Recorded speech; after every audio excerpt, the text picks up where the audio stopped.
In Chapter 13, we will study the dynamic games. Dynamic games include both repeated games and sequential games. For repeated games, we can still use the payoff matrix or the normal form representation. However, for sequential games, because the players will make their moves in turns, we have to have a new way of describing the game, and that is the so-called extensive form representation, or say a game tree for sequential games. Let's think about a story. Here we have two cereal producers want to decide which of the two new products they will introduce. One flavor is called apple cinnamon, the other is shredded wheat. The producers are Kellogg's and General Mills. Whichever firm introduces apple cinnamon will gain 20. If the other firm introduces the shredded wheat, that firm will gain 10. However, if both of them introduced the same flavor, they will each lose 5. That's the basic setup of the story. Using this story, let's look at the extensive form representation or the game tree for this sequential game. First, we have these nodes. Here we have Kellogg's and General Mills in this game tree. Kellogg's has 1 node and General Mills has 2. At each node, the player decides which strategy or what action to take. At this Kellogg's node, Kellogg can decide whether to introduce apple cinnamon first or shredded wheat first. And at these two nodes, General Mills can decide after Kellogg has introduced apple cinnamon whether General Mills will introduce apple cinnamon or shredded wheat. At this lower node, General Mills decide after Kellogg's has introduced shredded wheat whether General Mills will introduce apple cinnamon or shredded wheat. Each of these branches, they are the available strategies or possible moves for the player at the node that is the root of these branches. As we have said, for example, at this node, General Mills moving forward can decide whether to introduce the apple cinnamon flavor or the shredded wheat flavor. I also have implied that the order of these nodes indicates the different stages of the game. That means at each stage, one player can make a decision about what to do. And the different stages shows the order of the player's moves. In this game, Kellogg's move first in the first stage, and then in the second stage, General Mills make its decision to move next. Throughout this chapter and in this course, we basically assume so-called complete information or perfect recall for the players. That means for a player who play in later stage of the game, the player can remember what has happened in this game, and the player knows where he or she is on this game tree. Again, it basically means the player has perfect memory about what has happened before at the stage the player is supposed to play the next round, and it's about what has happened in all previous stages. So the player knows exactly where he or she is on the game tree. Finally, let's look at where we put the payoffs to the different players. The basic principle is that we put these payoffs into parentheses and they are placed in certain orders. The player who moves first has the first place in the parentheses, and the player who moves second has the second place in the parentheses, and so on and so forth. So in this game, if Kellogg's has chosen to introduce apple cinnamon first, and then General Mills chooses to introduce shredded wheat, Kellogg will get 20 and General Mills will get 10. If Kellogg's decided to introduce shredded wheat first and then General Mills chooses shredded wheat as well, Kellogg's get -5, the first number, and General Mills will get -5, the second number. Most of the time, we will specify in the first stage which player is making what decisions, and at the second stage, which player is making what decisions. And then we make it clear in the parentheses which number represents which player's payoff. And that's our basic introduction about the game tree. To be able to predict what outcome will be realized in a sequential game, we need to have a new solution concept, which is called the subgame-perfect Nash equilibrium. To understand the subgame-perfect Nash equilibrium, we first need to understand what is a subgame. At every stage, the players in a game play a subgame of this whole game. On the game tree, it means that a subgame are the branches starting from one node, and all the following branches, if these branches keep sprout out new branches, that will be a subgame starting from this node. In this game tree, a subgame means that all the branches starting from a single node. So this first stage Kellogg's node starts this whole game, and this whole game is a subgame of itself. At the second stage, General Mills has two nodes, and at this node, General Mills is playing a subgame where General Mills can choose between apple cinnamon and the shredded wheat. The same story at the node on the lower branch from the first stage. General Mills, again, in this subgame, even though it's just two choices by one single player, it is still a subgame. It is the branches, two branches, started from a single node. Let's consider a set of nodes and branches like this, circled by the dotted line.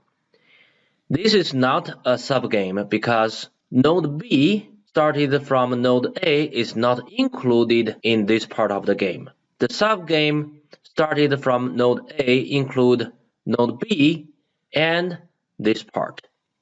If we consider this part of this whole game tree, just these two nodes shoot out these two branches each, and these are not one single subgame. Each of them is a subgame, but put them together, they do not start from a single node. It is not one subgame. But if you count the starting node from here that give out these two nodes, that will constitute one subgame. A subgame-perfect Nash equilibrium is a kind of Nash equilibrium that it is the Nash equilibrium in every subgame of this whole game.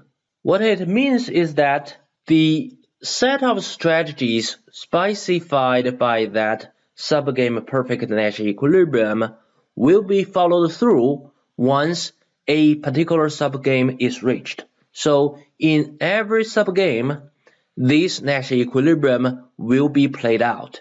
No player will deviate from the strategies specified by this subgame-perfect Nash equilibrium. When we talk about subgame-perfect Nash equilibrium, we do mean that there are some Nash equilibria which are not subgame-perfect, and that means those Nash equilibria may contain some strategies that the players will not follow in a particular subgame. So in that sense, that kind of Nash equilibria are not subgame-perfect. Players, once they reach to a particular part of a game tree, they may start to want to deviate from the strategies specified in the non-subgame-perfect Nash equilibrium. To obtain the subgame-perfect Nash equilibrium from a sequential game, we use a technique called backward induction. What backward induction does is to figure out the Nash equilibrium from the back end of the game tree in each subgame.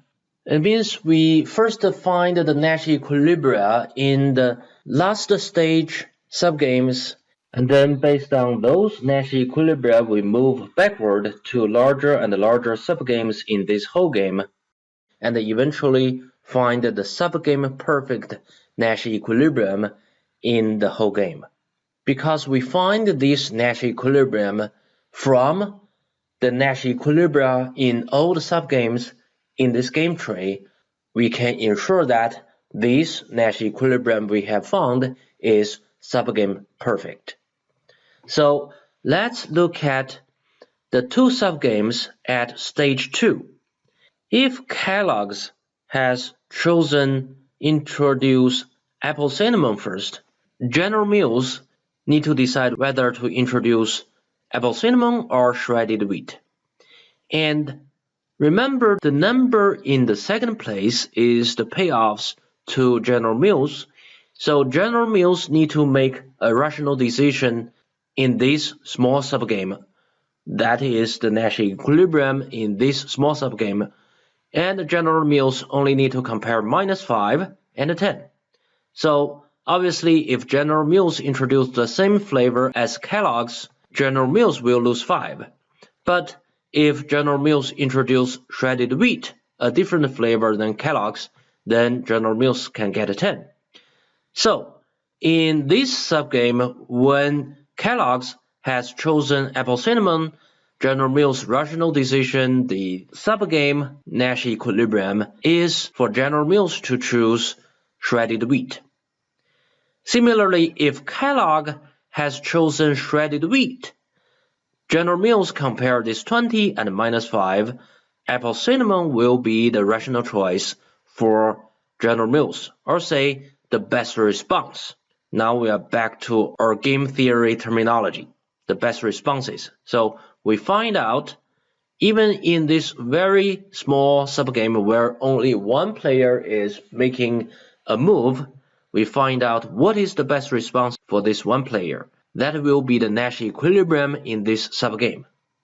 So after Kellogg's understand what the best response is for General Mills on each of these two nodes, when it's the turn for General Mills to decide which flavor to introduce, Kellogg's know that if Kellogg's has chosen AC, General Mills will choose to introduce shredded wheat, and if Kellogg's has chosen to introduce shredded wheat, General Mills will introduce apple cinnamon.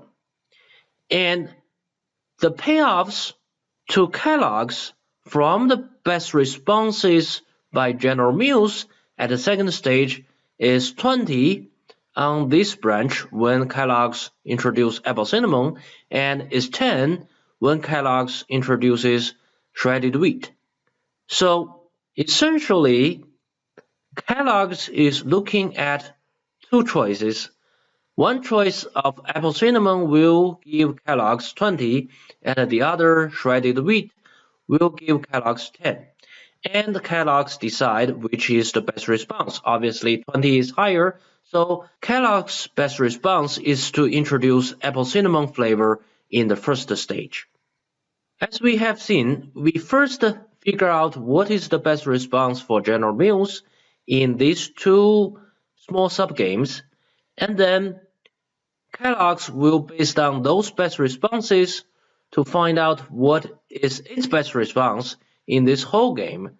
So now both players have chosen their best responses, and because we have derived those best responses from all the subgames, so the resulting Nash equilibrium is a subgame-perfect Nash equilibrium. For Kellogg's, this subgame-perfect Nash equilibrium just say Kellogg will choose to introduce apple cinnamon in the first stage. Well, for General Mills, the strategies are actually more involved than a simple choice of shredded wheat. General Mills' strategy is actually stated as contingent policies. It means General Mills' strategy will specify if Kellogg's has chosen apple cinnamon flavor first, General Mills will choose shredded wheat. If Kellogg's has chosen shredded wheat first, General Mills will choose apple cinnamon. That set of contingent policy which specify what General Mills will do on each of these two nodes is the Subgame-perfect Nash equilibrium strategies for General Mills. Let's look at what we have done in backward induction again. First, we start from each of these AND subgames, and we figured for General Mills, it will choose shredded wheat if it is at the top node, and then it will choose apple cinnamon if it finds out it is at this bottom node. And then we go backward because now Kellogg's can eliminate at this top node. General Mills choose apple cinnamon. Kellogg's can only look at this top node.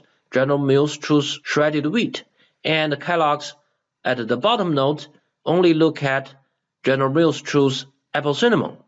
And then Kellogg's evaluate these two remaining choices of whether to get this 20 by choosing apple cinnamon flavor to introduce first, or get this 10 by introducing shredded wheat flavor first.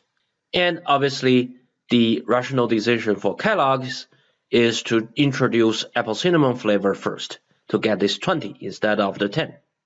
That is how we conduct backward induction for all the sequential games we will see.